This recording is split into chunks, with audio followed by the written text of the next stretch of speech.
And now it is my pleasure to introduce tonight's speaker, Professor Molly Briggs.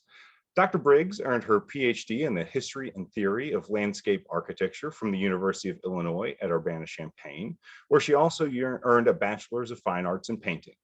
Her Master's of Fine Arts was obtained at Northwestern University, where she served as a lecturer in the Department of Art Theory and Practice. Since 2008, Dr. Briggs has been an assistant professor of graphic design back at her alma mater of the University of Illinois. In addition to a litany of academic credentials, publications, and lectures, Professor Briggs is an accomplished artist represented by ZG Gallery in Chicago, co-president of the International Panorama Council, and a member of the Society of Architectural Historians. Tonight, she will be sharing a modified portion of her dissertation, The Panoramic Mode, Immersive Media in the Large Parks Movement. Molly, thank you so much for joining us, and feel free to start at your convenience. Thank you so much, Curtis. Let me organize my screen. And nearly there. Okay. If you're not seeing my title slide with Panoramic City, do interrupt and let me know. Thank you so much for the introduction. I'm delighted to be with you and all this evening. And it looks like I have a little bit more organizing to do. There we go. I come to conversations about maps as a design historian and a visual artist, and bring both perspectives to my work with students in graphic design and design for responsible innovation here at Illinois. My research on immersive rhetorics in 19th century media looks at relationships among the built environment, popular media, and printed matter, which accompanied both, and very often includes maps. And today there's so much interest in interaction design, usually understood as screen-based digital media, but there's really nothing more fundamentally interactive than a book, or for that matter, a map. And treating maps as immersive, interactive, designed artifacts is a wonderful way of seeing beneath our empiricist assumptions about them. Tonight, we'll look at maps of Chicago. And Chicago is the traditional land of multiple Native nations. So I want to begin by recognizing and honoring the Native and Indigenous peoples of the Three Fires Confederacy, the Potawatomi, Odawa, and Ojibwe nations, and other tribal nations that know that area, your area, as their ancestral homeland, including the Menominee, Ho-Chunk, Miami, Peoria, and Sac and Fox, and other tribes that consider this, well, and other tribes that consider this land that I am on in the same way. So I'm speaking from Urbana-Champaign and recognize that here, we're on the lands of the Peoria, Kaskaskia, Piankashaw, Weah, Miami, Mascoutin, Odawa, Sauk, Muskogee, Kickapoo, Potawatomi, Ojibwe, and Chickasaw nations. These lands were the traditional territory of these Native nations prior to their forced removal. And these lands continue to carry the stories of these nations and their struggles for survival and identity. And let's get yes. Wherever we find ourselves, we can learn more about the history of Native people in our respective regions at this map website, nativeland.ca, which is a wonderful work of interaction design and cartography. You can zoom in. Native Land Digital is an Indigenous-led Canadian nonprofit, and the map is a work in progress, definitely worth exploring. The period of Chicago's settler colonial construction coincides with intense popular interest in immersive media across the Western world, and Chicago was the subject of numerous bird's eye views. Many of you will be familiar with the Palminteri bird's eye view from 1857, which appears as the header on the Chicago Map Society's website, and of course on the cover of William Cronin's essential book, Nature's Metropolis. Features like this great height from which its perspective is rendered, and the clarity of the street patterns, railroads, and river traffic make it a stellar early example of a panoramic map. It even describes the materiality of the ground plane. For example, here on the lower right, where we can explore the area north of the river known as the sands, where the roads are shown as the color of sand, and the wash of dunes and grasses is almost tangible. So again, this is 1857. This is a bird's eye view drawn 10 years later in 1867 to describe Chicago as it might have appeared in 1820. The Library of Congress notes Native Americans engaged in fur trading on the banks of a river or lake at the settlement of Chicago. So again, the scene is 1820, but the work is drawn in 1867 and published by the Chicago Lithographing Company, probably for presentation alongside maps of the city in the then present day.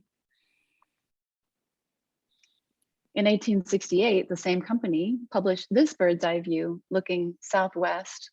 And the correspondence that I'm suggesting by placing these lithographs side by side is also present within the 1868 map itself, because that 1820 scene, which again was published just a year earlier by the same company, appears as a foreground inset here. Its placement invites the viewer to compare past with present, and in so doing, to reflect on the speed and might with which the industrial city is rising. And it is the distinctive shape of the river and the continuity of dune topography that render the site recognizable as one place changing over time. Possibly less familiar is the Poole brothers' 1898 bird's eye view of the business district of Chicago. Poole Brothers was a Chicago-based firm initially focused on promotional railroad maps, active from 1880 through the mid-20th century. 40 years have passed since the palmatory view, and the urban infrastructure has matured. The view extends west a few blocks beyond Halsted, ending at Sangamon Street out here. At the lower right, the northern boundary is the mouth of the river itself, but the view widens to the west, and we can see all the way to Chicago Avenue at the top right. On the left, the view is bounded by 12th Street in the foreground, but looking southwest, we can make out the rail yards at West 16th Street and even individual houses and churches along West 17th Place. The map is foregrounded by Lake Michigan and the rail yards that fronted the lake. Sinuous blue contours of lake and river organize not only the map, but growth of the city itself. The project to reverse the river's flow is very nearly complete by the time of publication, and numerous swing bridges are managing the movement of people, animals, and cargo throughout the city and to and from its hinterlands. The map doesn't look toward those hinterlands.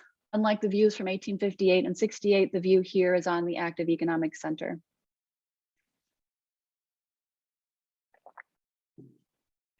Panoramic maps are useful for understanding urban infrastructure. For example, we can compare the Palmatory and Poole maps to examine built structures at the mouth of the river, where we find less wood and more hardscape, made possible by landfill, of course, and the reconstruction after the Great Fire, and a new swing bridge at Rush Street.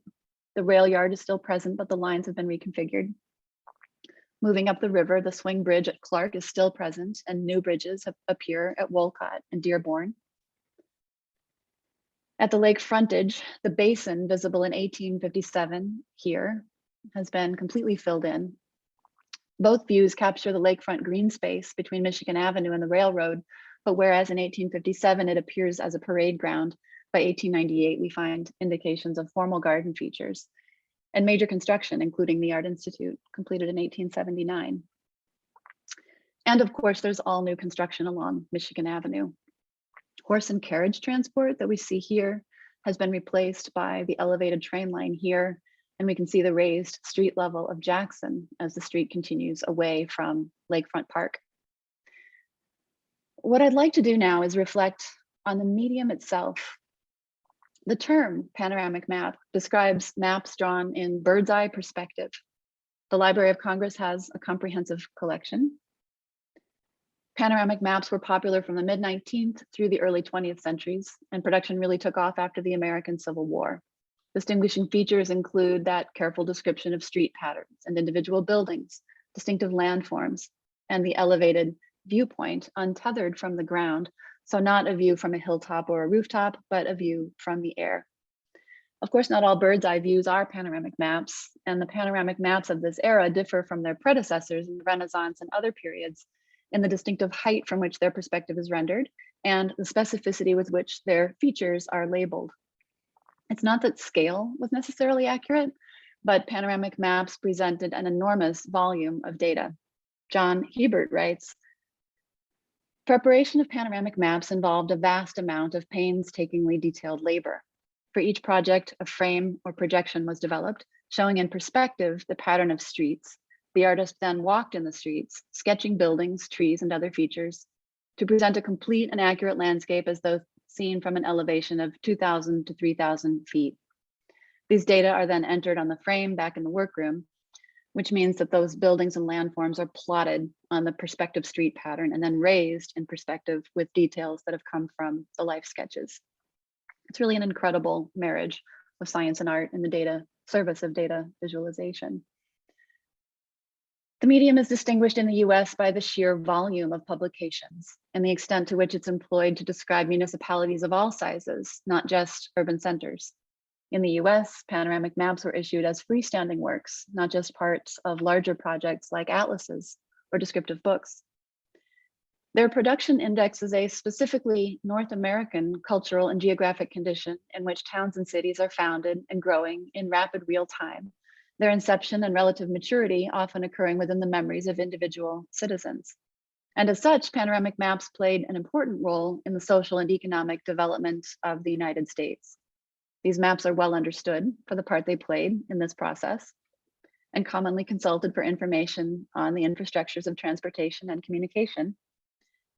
Less appreciated is their place in the history of popular media, and in particular, immersive and interactive media. The very term panoramic offers a clue because this word was coined in 1791 to describe a new and very popular immersive didactic form of entertainment in which people would enter a circular building to stand at the center of a circular landscape painting, whose perspective made them feel viscerally transported to a geographic site of considerable interest, often bearing colonial or nationalist or religious significance. And the Poole map shows that 3 panorama rotundas stood near Chicago's lakefront. Panoramic maps emerged in the context of enormous popular interest in this kind of media, panoramic and immersive media. And so what I'd like to do is look at how panoramas work by examining some patent applications and taking a virtual walk through an extant panorama in the Netherlands. Then we'll come back to Chicago to see how the panoramic mode was expressed here, not only in Chicago's activity as a center for the production and display of panoramas, but also in the very built shape of the city itself, including unfulfilled plans for placing panoramas in the parks. And I'll conclude by interpreting Chicago's park and boulevard system as a panoramic artifact in its own right. Today, we think of virtual reality as something new and high tech, but immersive media has a long history. And the year 1787 is a watershed moment. We're looking at a patent diagram for a device first invented by Robert Barker, who was an Irishman living in Edinburgh, whose invention consisted of a 360-degree oil painting rendered at the scale of architecture in order to produce virtual experiences at the scale of landscape. Hung in a purpose-built rotunda, the painted landscape was designed to allied real space with pictorial space, such that it would continue to the distant horizon. And through the coordination of optical and somatic inputs, panoramas delivered a compelling sense of realism, making visitors feel themselves bodily transported to the sites depicted. So this cross-section, which actually comes from a different patent application by Robert Fulton, shows a circular building that's surrounded by trees, and the people inside are seeing not the inside curved walls of the building, nor the trees outside, but rather they're seeing into this deep virtual space that's been represented. The device has been described as the first mass medium and the media signature of the 19th century. Panoramas necessarily mediated perception of the urban environments in which they stood. They admitted and incorporated local daylight and air movement, even as they blocked out the visual experience of the surrounding milieu. And by producing illusions in this site-specific manner, they identified the cities in which they were shown as cosmopolitan, as if the city itself were directly connected to the places depicted, or at least to the international media phenomenon in which any given panorama participated. In the invention's wake arose a host of other immersive kinds of devices, including the diorama and moving panorama. The invention was so influential that the word panorama was quickly generalized to qualify actual places that afforded extensive views, to denote especially large or unusually wide landscape pictures, and to indicate comprehensiveness in topical texts on virtually any subject. It's worth emphasizing that the medium's innovation was its perspectival construction in architecture and paint. It didn't use special lenses, and so is distinct from the magic lantern or photography or cinema.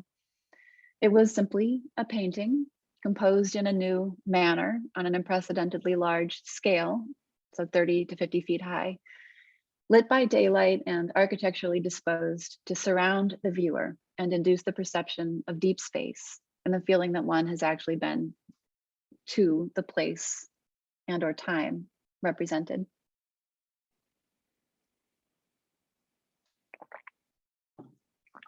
This is the text from Barker's 1787 patent. This particular copy that I'm showing on the screen is from 1796, but the words are from 1787. And there are some interesting things to note, so I'm going to zoom in. The invention is titled La Nature à coup d'œil, or Nature at a Glance. And there's an asterisk here after the word "œil," and so we'll scroll down. The footnote reads, this invention has since been called the panorama, which shows the word had been coined in the interim after the initial patent application and before this 1796 reprint, likely either by Barker or someone working with him. As we read the patent, we'll think about how the medium coordinates optical and somatic input to immersive effect. Barker writes, now know ye that by my invention, called La Nature à coup d'œil, is intended by drawing and painting and a proper disposition of the whole to perfect an entire view of any country or situation as it appears to an observer turning quite round. To produce which effect, the drawer or painter must fix his station and delineate correctly and connectedly every object which presents itself to his view as he turns round, concluding his drawing by a connection with where he began. Barker's first panorama, the one the patent was written for, has long since been lost, but we do have two engravings of it. We're looking at a horizontal elevation of Barker's panorama of the view from Calton Hill in Edinburgh. And people still climbed Calton Hill to survey the surrounding geography.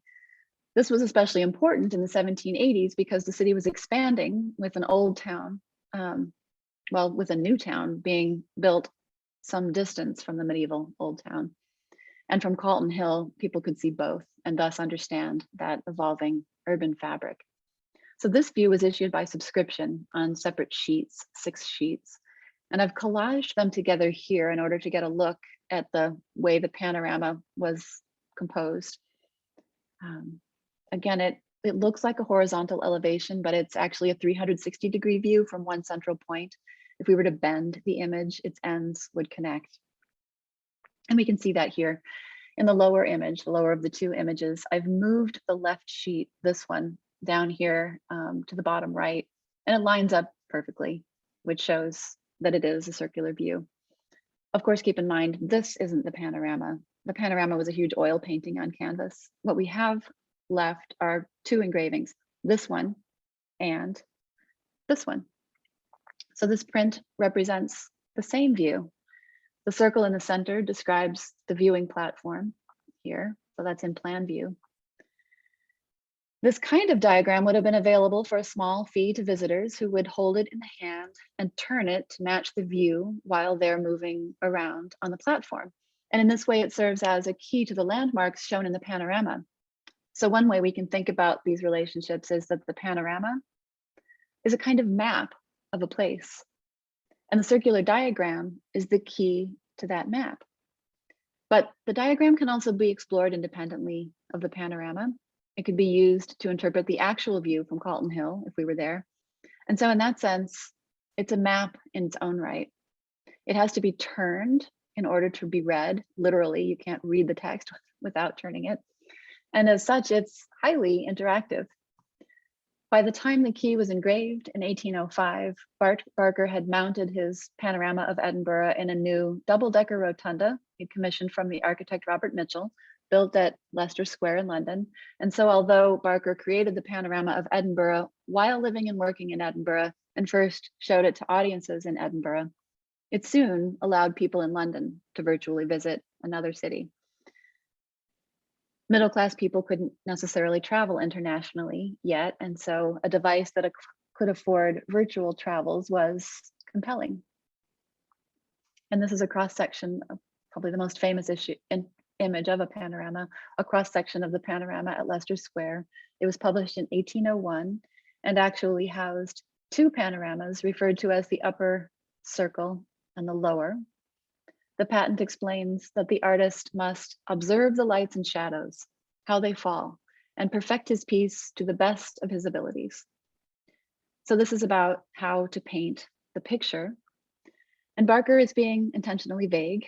He doesn't want to give away his technique for rendering perspective. If we simply paint a very large picture and hang it in the round, the perspective will be all wrong.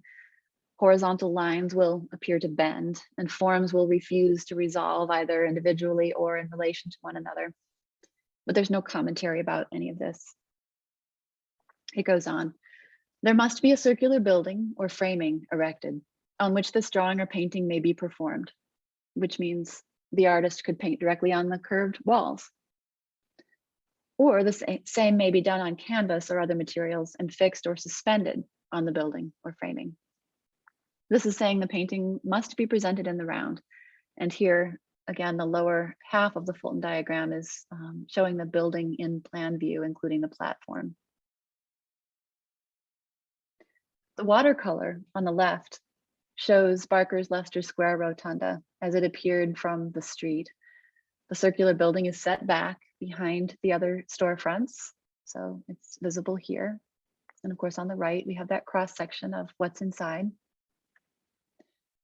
And now here on the right is a photo I took of a surviving panorama in Altötting, Germany. The distinctive shape of panorama rotundas performs a kind of hailing function. They call out to people on the street, announcing there's something to see inside. Cathedrals do the same thing. Many kinds of architecture do this in different ways. The exterior here is a kind of advertisement for the virtual experiences available inside. And Barker's patent continues. It must be lighted entirely from the top, either by a glazed dome or otherwise. We can see a row of skylights running around the roof here, and it goes all the way around. And then we can see the skylights here. So this ring of skylights illuminates the lower circle, and the smaller ring illuminates the upper circle. And just a word about how people would move through the building. The entrance is here on the lower right. You ascend, and then ascend again another flight, and emerge onto this platform where your field of vision is filled by this painting. So you don't see any of this up in the upper story.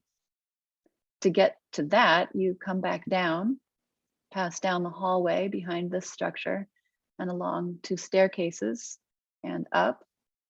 And you come out at the top level, come across, come down, come over, up again, and finally you emerge onto this platform. And now the field of view is completely filled by this 360-degree panorama. And again, each is day lit. The patent continues. There must be an enclosure within the circular building, which will prevent an observer going too near the painting, so as it may, from all parts it can be viewed, have its proper effect. This enclosure may represent a room or platform or any other situation, and may be any form thought most convenient, but the circular form is particularly recommended. So here in the enclosure in this cutaway architectural model of the panorama at Leicester Square, the enclosure is simply the platform. But an example of another kind of enclosure would be the Swiss cottage near Regent's Park in London, where visitors could enter a facsimile of a historic Swiss cottage. And then when they look out the windows, they would see virtual vistas that made them feel they were high in the Alps. So whether a windowsill or a railing, the enclosure, the space where people are bounded, performs the important function of preventing them from approaching the canvas so close as to see brush strokes or surface textures. And on each of the platforms we see here, visitors can move around, but the railing is what prevents them, well, keeps them safe and keeps them within that optimal viewing distance for absorbing the illusion of deep space. Of whatever extent this inside enclosure may be, there must be over it a shade or roof, which in all directions should project so far beyond the enclosure as to prevent an observer seeing above the picture when looking up. The viewer's sightline, in other words, is bounded by the canopy, and therefore they can't see the top edge of the painting. And we see that here. This edge of the canopy interrupts the sightline that would otherwise arrive at this edge of the painting. This is essential for creating the impression that the view is real. And also we can see in the cutaway how close the canvas surface actually is to the platform, but the viewers can't fix its position in space. And the fact that the view is perfectly still isn't a problem, because whenever we look at something far away, it looks still. If we climb to the dunes at the, to the top of the dunes above Lake Michigan up north, and look down, or we go up in a high rise in downtown Chicago and look down, the water and the cars are moving so slowly, we have to kind of search for the motion. They look still. And there must be, outside this enclosure, another interception to represent a wall or paling, as the natural objects represented, or fancy may direct, so as effectually to prevent the observer from seeing below the bottom of the painting, by means of which nothing can be seen on the outer circle, but the painting intended to represent nature. And so here, the very floor plane, combined with that railing, hides the bottom edge of the canvas from view. So the railing stops the viewer here, their line of sight travels this way, but then the floor, which extends out beyond the enclosure, protects this part of the canvas from their sight. Succeeding designers would do something more illusionistic with that ground plane, as we'll see. But reading the patent through, the entrance to the inner enclosure must be from below, a proper building or framing being erected for that purpose, so that no door or other interruption may disturb the circle on which the view is to be represented. And that's what we're seeing here. This entrance is from below. There's no break in the canvas surface. And there should be, below the painting or drawing, proper ventilators, so as to render a current of air through the hole. We don't see those ventilators, but I want you to imagine that they're hidden. They're running, there are hidden fans running, and they're creating a breeze which the visitors we see there, can feel as they stand on the platform. This is one of the reasons that they feel they're really on the spot, standing in open air, and an example of coordinating optical with somatic inputs. Visitors feel air movement on the skin, they sense it with the nose.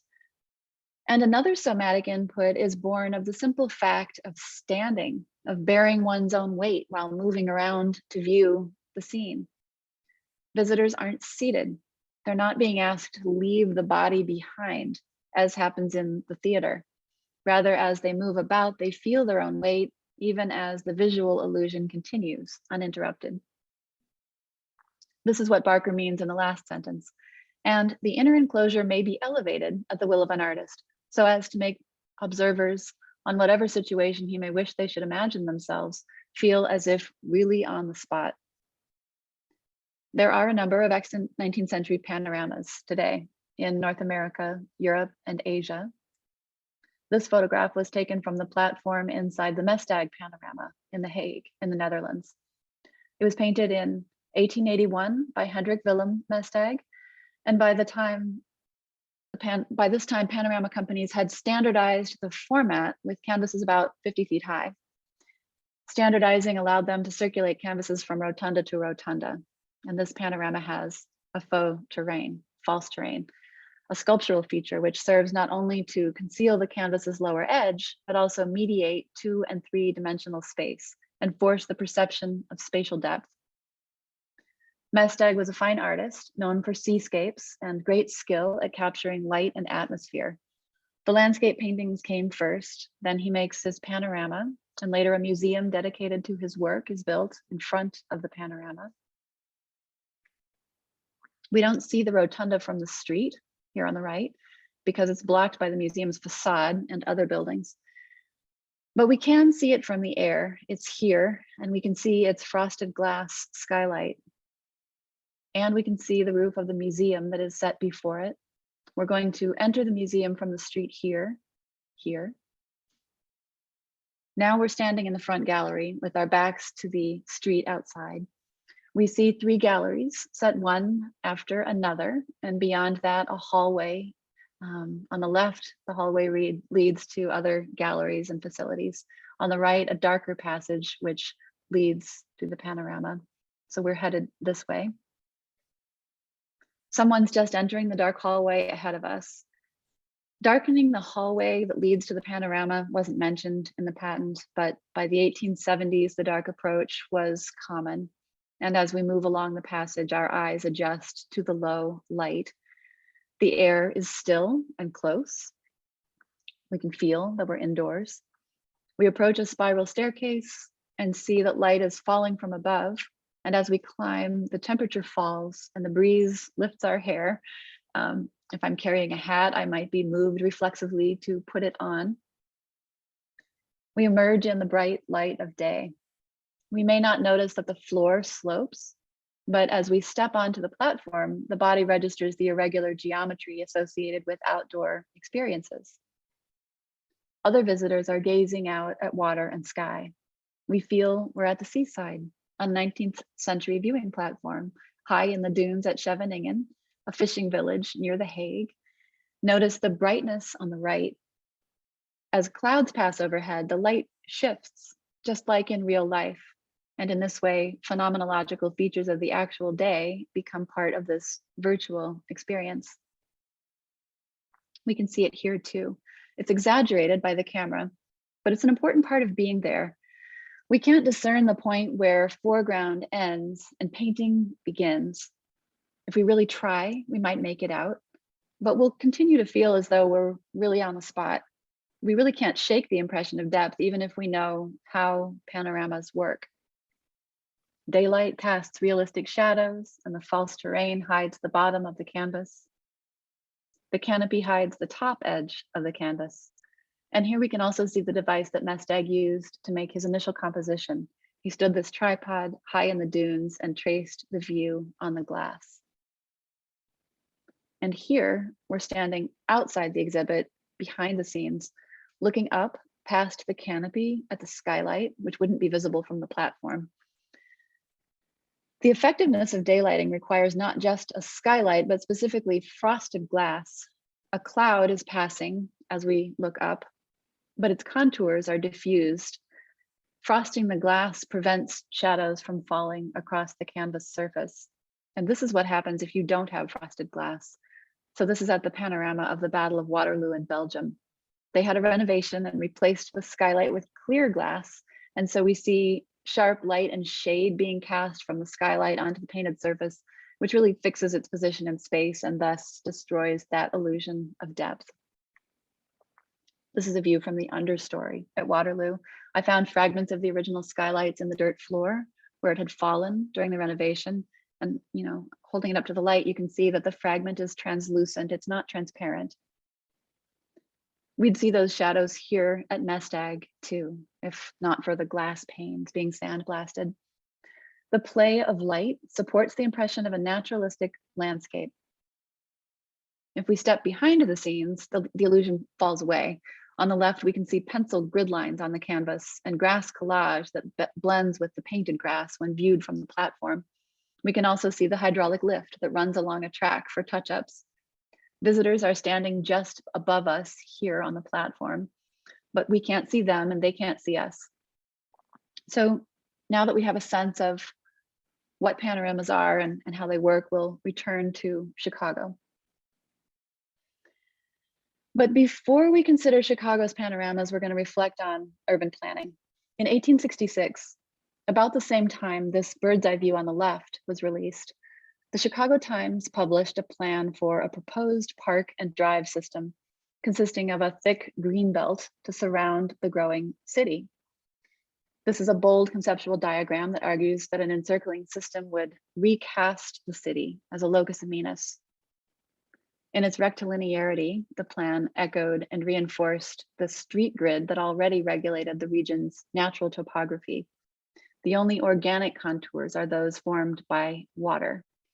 The plan omits most of the city's features, including its existing green spaces, in order to emphasize the overarching concept of surrounding the city with a band of parkland, 1/4 of a mile wide and 14 miles long, extending from the lakefront to the western environs and back again. The parklands would be lined inside and out by wide drives that traverse the same circuit. And so that's what these bands are here and here. Facing the park along inner and outer drives both are lots for residential development. And given their proportion, they too would in theory be primarily green. Residences constructed to fit within them would leave a considerable proportion of space for landscaped setbacks and yards on each property. The graphic isn't drawn to scale, but it makes a strong statement.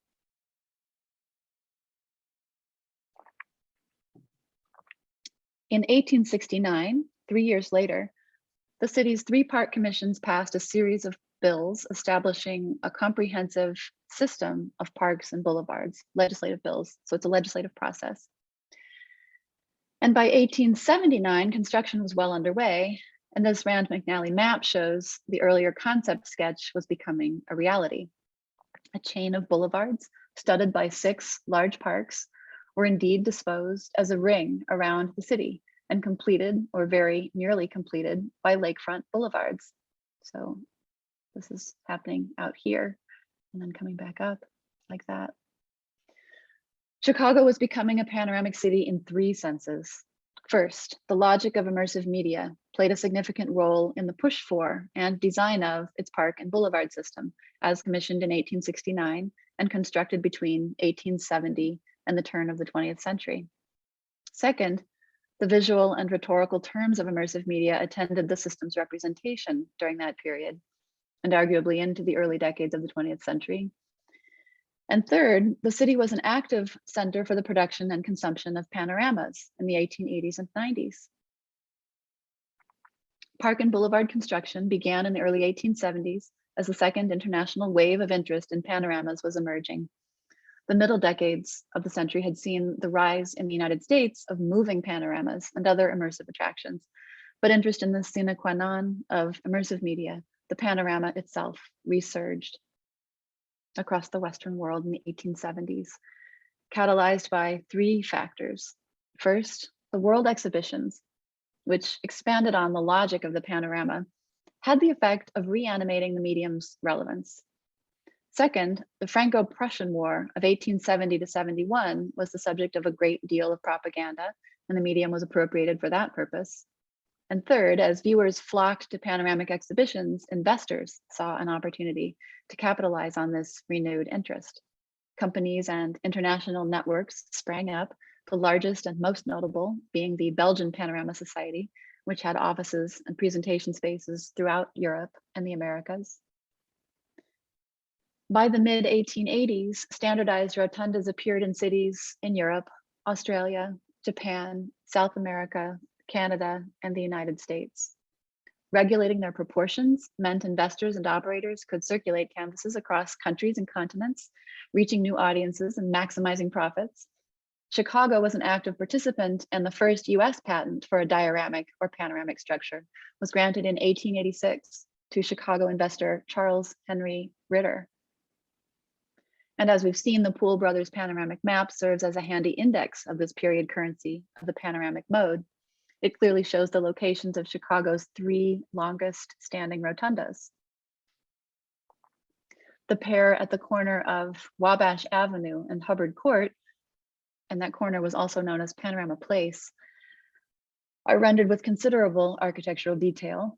The westernmost rotunda's entrance faces diagonally into the intersection here, which matches period photographs. And the rotundas stand just a block away from the green space then known as Lakefront Park. If we follow it north, to the other end, we come to the panorama on Michigan Avenue between Madison and Monroe Streets. This rotunda also appears in Charles Whitteman's 1886 Panorama of Chicago. So we see that. So this is a little book that just has this fold out map. So we see the panorama here, and then again here. We're looking north along Michigan Avenue. Robinson's Fire Atlas confirms the positions of all 3. And although Chicago's rotundas are little discussed in existing literature, historian Daniel Bluestone recently used the Poole brothers map to illustrate an essay on architectural history.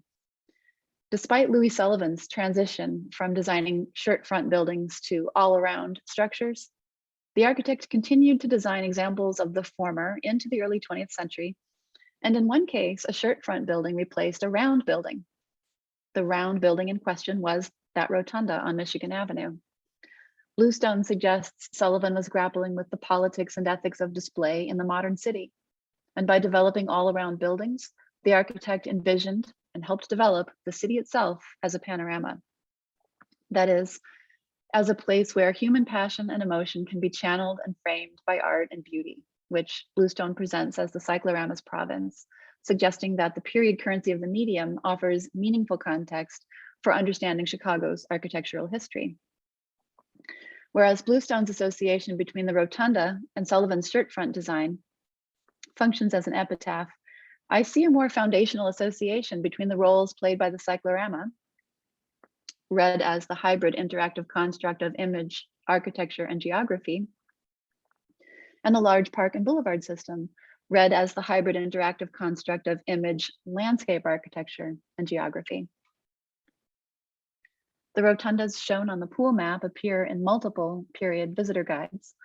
The 1892 guide to Chicago by Day and Night gathers photographs of each rotunda together on one page.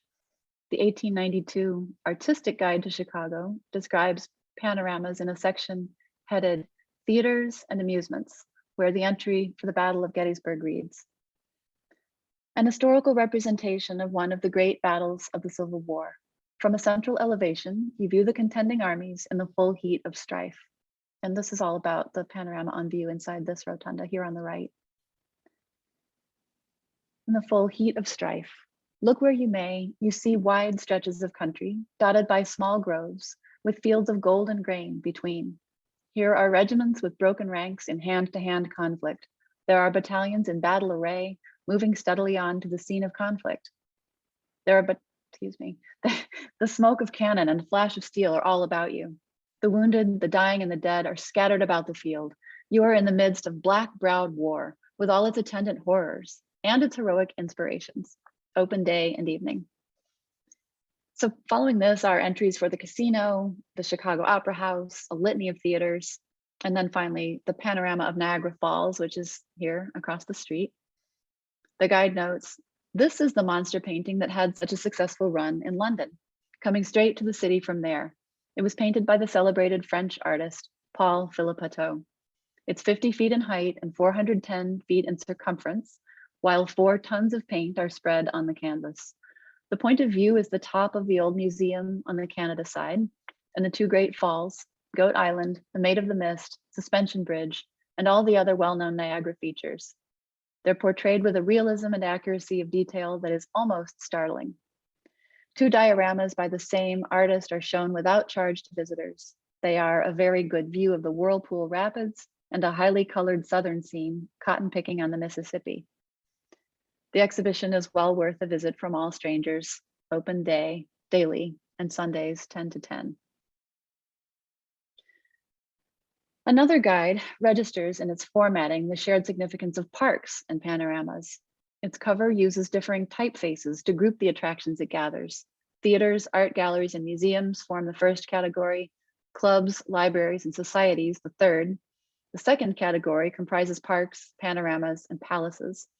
Detailed descriptions of the panoramas are followed by a detailed exhortation for visitors to undertake a comprehensive view of the city by hiring a driver to tour the park and boulevard system. These relationships are further elaborated in the manner in which parks and panoramas were implicated in the 1893 World Columbian Exposition and in a pair of subsequent efforts to mount panoramas in the parks.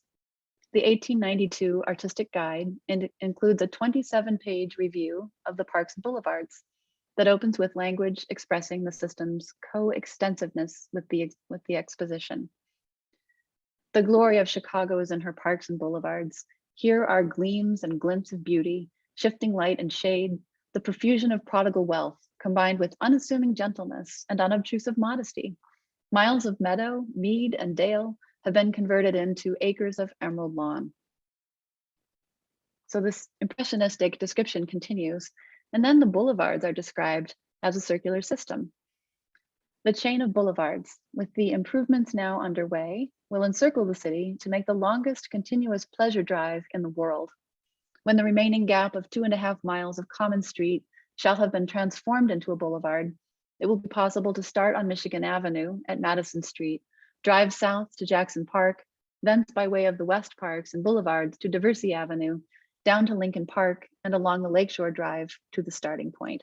So that means beginning here and coming this way, out to the lakefront, but then west, a long way to the West Park system. Here we have Douglas, Garfield, and Humboldt parks. Eventually we arrive at Diversey, and we're coming up to Lincoln Park. And then there was a stretch here that needed to be built in order to deliver travelers back to the starting point.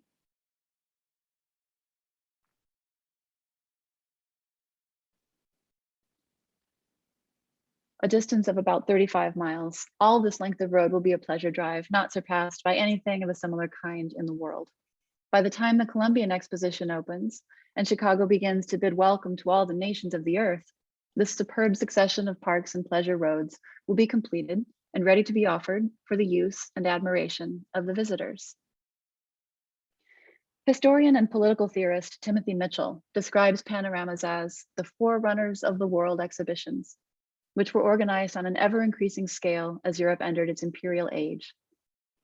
And he theorizes a concept of the world as exhibition to describe a cultural condition determined by the entire machinery of world exhibitions and international Orientalist conferences, in which everything is collected and arranged to stand for something, to represent progress and history, human industry and empire, everything set up, and the whole setup always evoking somehow some larger truth. This concept provides a fitting description of Chicago's 1893 fair, which, as the first exhibition to present national pavilions, not only curated the world, but curated Chicago as an international city, a city that contained the world, and in which panoramic attractions were ascendant. The endless spectacles of the world as exhibition were not just reflections of the certainty of empire, but by their technique of rendering imperial truth and cultural difference in seemingly objective form, the means of its production. At the time the fair opened, there were 5 round panoramas on display in the city, some in the fair and some outside the fair, which meant that outside the fair, visitors encountered further models and representations of the real in panoramic attractions and the Park Boulevard system. At the fair's close, Daniel Burnham, George Pullman, Joseph Medill, and 7 other civic leaders co-signed a letter to the president of the newly formed Field Columbian Museum, in which they advocated for commissioning a colossal panorama of the fair, for which they would build the world's biggest rotunda in Jackson Park. They suggested the panorama be titled Chicago Day at the Fair, writing in part, Mr. Gross proposes to paint, from a point in Grand Basin near the North Electric Fountain, a great cyclorama of Jackson Park as it appeared on Chicago Day, the point of view to be elevated 60 feet or more, giving a wide horizon and an extended view. To be commensurate with the subject, it is proposed to make this cyclorama about 2.5 times larger than the ordinary cyclorama, and upon it to reproduce with painstaking accuracy and the highest artistic skill, the grandest conception of the human mind, with the most remarkable gathering in the history of mankind, the World's Columbian Exposition on Chicago Day. It seems to us that this is the only way by which the magnificent grandeur of the fair and the impressive scene of Chicago Day can be preserved for the future. 10 hand signatures, including that of Daniel Burnham, are clearly visible. The Tribune set the letter in its entirety within the body of an even longer article, arguing that the proposed panorama would meet the same need that motivated the Field Museum, but in a different way. Of all the hundreds of thousands from all the world who visited the fair, it's doubtful if one of them went home without expressing a regret that the beauty of the White City could not in some way be preserved, that future generations might know its grandeur and greatness. It was this feeling that prompted some of Chicago's loyal citizens to establish the Field Columbian Museum. And the author quotes H.H. Gross, who proposes a panorama 175 feet in diameter and 550 feet in circumference, 70 feet high. The larger you can make the cyclorama, the more nearly you can imitate nature and the more impressive you can make the scene. And proposing a fireproof rotunda that would be an ornament to Jackson Park and compare favorably from an artistic point of view with the Field Columbian Museum. Burnham was quoted to the effect that if the idea is carried out as it should be, an illusion can be produced that will be so perfect that one can almost imagine he is at the fair. To my mind, it is one of the best methods of preserving to the future generations the glory and grandeur of the White City. We know that nothing came of this proposal, but there was a second bid to situate a panorama in a park. That came up in 1900, when the same H.H. Gross offered to donate the panorama of the Chicago fire to the West Park Board, and Alderman Charles Gunter offered to donate the contents of his historical museum if the board could fund and construct a suitable building to house them together. On February 25th, the Tribune followed up with a report that the West Side Parks Commission was enthusiastically in favor of erecting the necessary building in Garfield Park. The author reports that Commissioner Fowler favors a location near where the present greenhouses are, as they are to be replaced with new buildings in the near future. The erection of such a building, as suggested, would give it such a location that it could be seen for miles down Washington Boulevard. Then on May 12th, the paper published this elevation from the completed plan by the Chicago architectural firm Hill and Waltersdorf. The proposal describes a connecting cyclorama building in which a painting of the Great Chicago Fire is to be exhibited. This plan too comes to nothing, and much of Gunter's collection eventually went to the Chicago Historical Society. The next mention of the Chicago Fire panorama confirms its demise in 1913 when it was sold for junk for $3. And so this notice appeared in the Chicago Weekly Advance, voiced as an obituary not just for this particular panorama, but for the medium as a whole. This form of entertainment seems to have had its day. The moving picture man is now upon the ground with films to reproduce all great events. The author adds, the beauty of the cyclorama was real and effective. Who that visited one can forget the first impression made by it? Where did the tree and canvas join? The perspective was so skillfully arranged as to defy analysis. By 1905, Chicago's panoramic attractions were mostly gone. The canvases sold for scrap or moldering in unprotected storage, rotundas appropriated for other uses and soon to be demolished. The park's spectacular round glass plant conservatories were collapsing, and so was the notion of the park system as a holistic medium for seeing the city. This shift would be reflected in the tenure of landscape architect Jens Jensen, who was refurbishing the West Parks as microcosms of the Midwestern landscape without reference to the interconnecting boulevards. Ironically, Jensen's gesture of claiming the park's topographic character only became thinkable as the actual prairie passed into memory. If thought in this way, even Jensen's designs confirm my reading of the parks as a mode of representation that transported viewers and visitors to otherwise inaccessible places, in Jensen's hands to an idyllic meeting of prairie, river, and woodland. The advent of the mass-marketed automobile in the 19-teens would render pleasure coaching definitively obsolete. As roads were gradually paved throughout the city between 1910 and 1919, the boulevards became ordinary conduits for commuter and commercial traffic, and the system lost its distinction as a privileged mode for seeing the whole city. But as we've seen, Chicago's park and boulevard system served during the period of its currency, not only to organize, but also panoramically map the city in its time of rapid expansion. And it's in this sense that the system instantiated panoramic media. In its formal and spatial disposition, the system rendered the effects of the bird's eye view, the panoramic map, the round panorama, and the moving panorama at life size, on the ground, spatialized and activated by actual bodies. And so, thank you.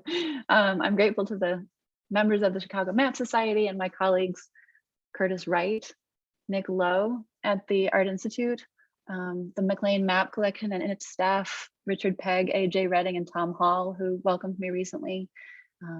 My colleague Ellen Deming at NC State, who leads their DDES program, and my colleague Sarah Vellis, who founded and operates the Vellis Levese Panorama in Los Angeles. So each of you have really helped out lately and over the years, and thank you.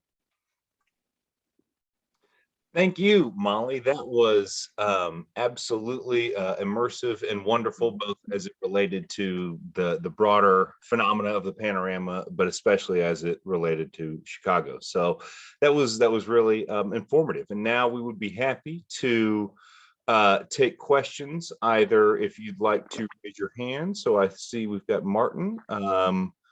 You have got the microphone, Martin.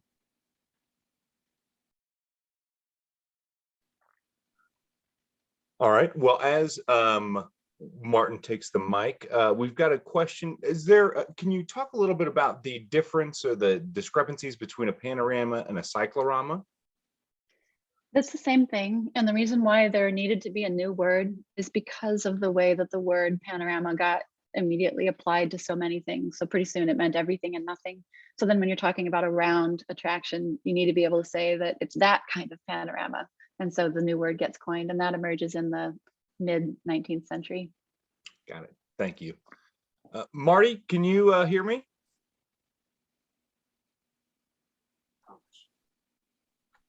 Did you do something? I think you unmuted. Yep, like we can hear you there. Speak. I don't want to speak. Marty? So we can also answer questions from, if you'd like to put your question into the chat, we'd be happy to answer that way as well. Absolutely. I did have one question. You had a really interesting sort of seg between the panorama and the sort of concept of a World's Fair exposition. Are you familiar with James Wilde's Great Globe?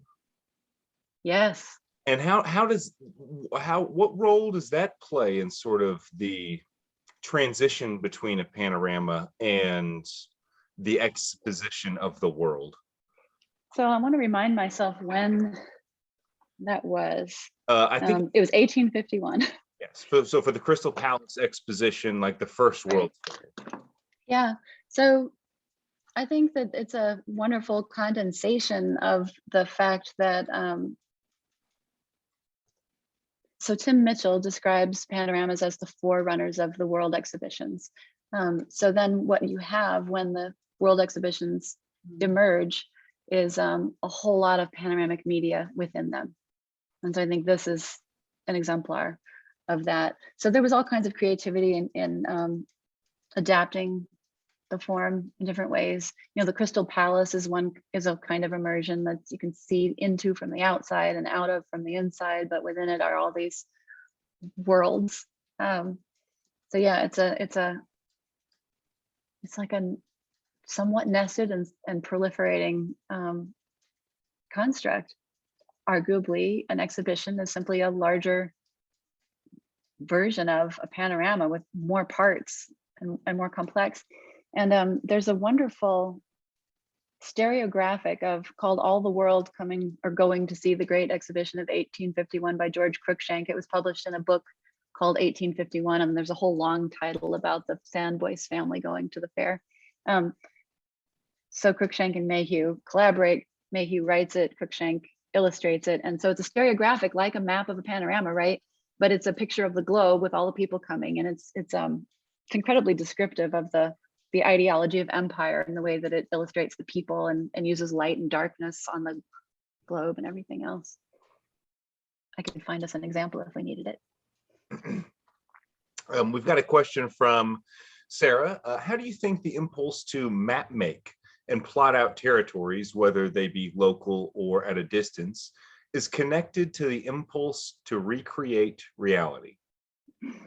Oh, I would love to hear how you think about that, Sarah. And it's a big conversation, right? You know, there's various histories that try to position that impulse, and I think the simple answer and how this has been discussed in literature is as far back as we can find human activity, we find this impulse. So there's the, I can't pronounce this right, but the Catalyuk, Paleolithic.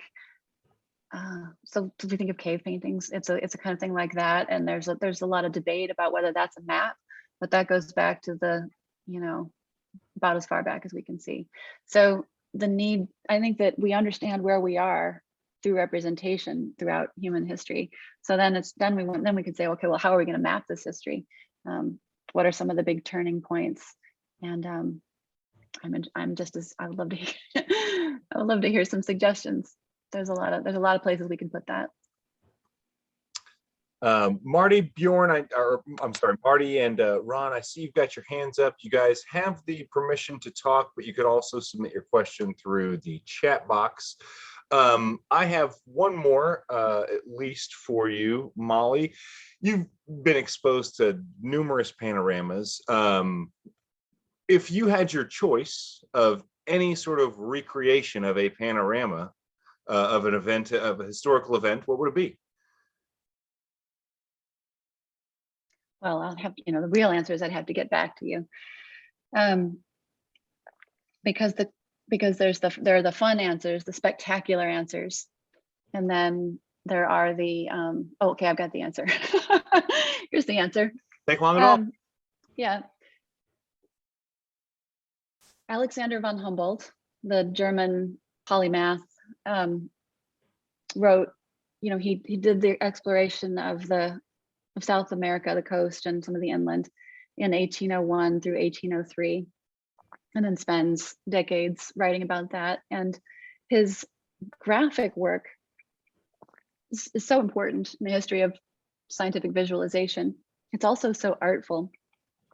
So you have these stunning pictures of the way that flora and fauna are distributed at elevations. So it'll be a scientific diagram, and it's like work of captivating art at the same time.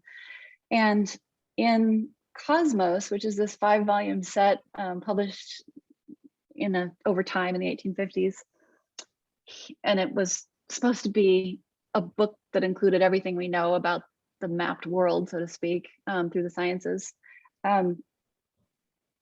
He argued in about a 1.5-page bit that what we really need to do is make representations like his as panoramas and put them in cities around the world so that people can understand the mapping he's done. But the importance of the mapping he'd done was one of the earliest arguments for the theory of human-induced climate change. So it's just kind of mind-blowing that he already had the visual symphony of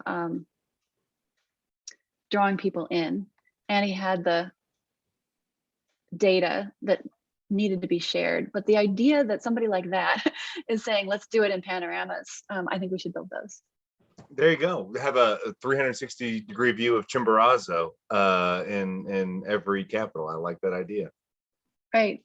And yeah, exactly. So what would you pick? Oh man, I think for me it would have to be D-Day, the Normandy invasion. I just think that the photos that we have and the story behind their sort of partial destruction, that just seems like it would be tremendous. So, what would the viewpoint be? I think you got to go from the beach. I think you gotta go from the perspective of the defenders to see the overwhelming power of the amphibious force. Not the perspective I'd want to take, but that'd be the perspective that I'd want to see. Yep. Any other questions, comments, or thoughts for Dr. Briggs? We've got a lot of positive feedback in the chat box, and I will echo that. Thank you again, Molly, for this wonderful presentation this evening. It was really enlightening, and I have no doubt that we'll be proud to share it on our YouTube video so that we can bring it to more folks and an even greater audience. Thank you so much. Before we go, I'm going to see if I can just pop this thing into the chat, because somebody asked about the interactive map of Native history. And I've got that. I've got it ready to share. That must be what happened. Perfect. Oh, shoot. And I did also see there were some comments about the sort of interactivity of the Poole butters and the palmetary map. Just as an FYI, I think both of those are available as high resolution images on the Library of Congress website. And you can really sort of get in and zoom into that Poole Brothers map, especially. It's a really neat thing. So there is the hyperlink for the nativeland.ca that Molly talked about in her introduction. And Sarah, I will absolutely be sure that you get a link to that YouTube video whenever it's available. Thanks so much. Thanks No so much. questions. Thank you very much. Really appreciate your time this evening. Hope everyone has a great night, and we'll all be in touch again soon. Stay safe out there. Take care, everyone. Bye.